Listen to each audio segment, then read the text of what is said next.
बहुत समय पहले की बात है। एक घने जंगल में अलग अलग तरह के जानवर रहते थे। लेकिन इस जंगल की सबसे बड़ी खासियत थी एक सोने का शेर। यह शेर किसी भी आम शेर की तरह नहीं, बल्कि इसका पूरा शरीर चमकते हुए सोने का बना था। उसकी सुनहरी चमक सूरज की रोशनी में दूर दूर तक फैल जाती। शेर बाकी शेरों की तरह हिंसक नहीं था। वह बहुत दयालु और बुद्धिमान था। जंगल के सभी जानवरों की मदद करता था और हमेशा न्याय का पक्ष लेता। सभी जानवर उसका सम्मान करते थे और उसे अपना राजा मानते थे।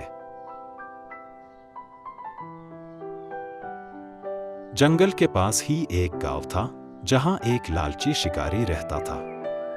एक दिन उसने जंगल में सोने के शेर के बारे में सुना। वह बहुत लालची था और सोचने लगा, अगर मैं इस शेर को पकड़ लूं तो मैं बहुत अमीर हो जाऊंगा।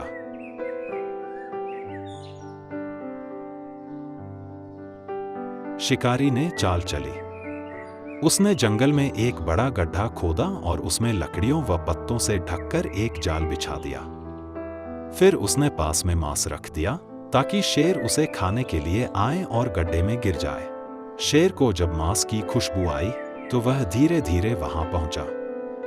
जैसे ही उसने कदम आगे बढ़ाया, वह शिकारी के जाल में फंस गया। शिकारी बहुत खुश हुआ और बोला, अब यह सोने का शेर मेरा है। इसे बेचकर मैं बहुत धनवान बन जाऊंगा। लेकिन शेर मुस्कुराया और शांत स्वर में बोला, लालच कभी भी किसी का भला नहीं करता। अगर तुम मुझे छोड़ दोगे तो मैं तुम्हें कुछ ऐसा दूंगा जो सच में तुम्हें खुश कर देगा। शिकारी कुछ सोचने लगा। उसे लगा कि शेर कोई जादुई खजाने का राज बताएगा। इसलिए उसने शेर को जाल से बाहर निकाल दिया।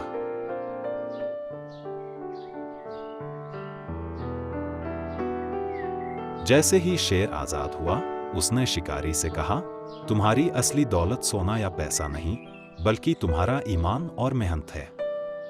अगर तुम मेहनत करोगे तो हमेशा खुश रहोगे, लेकिन अगर लालच करोगे तो जीवन भर दुखी रहोगे।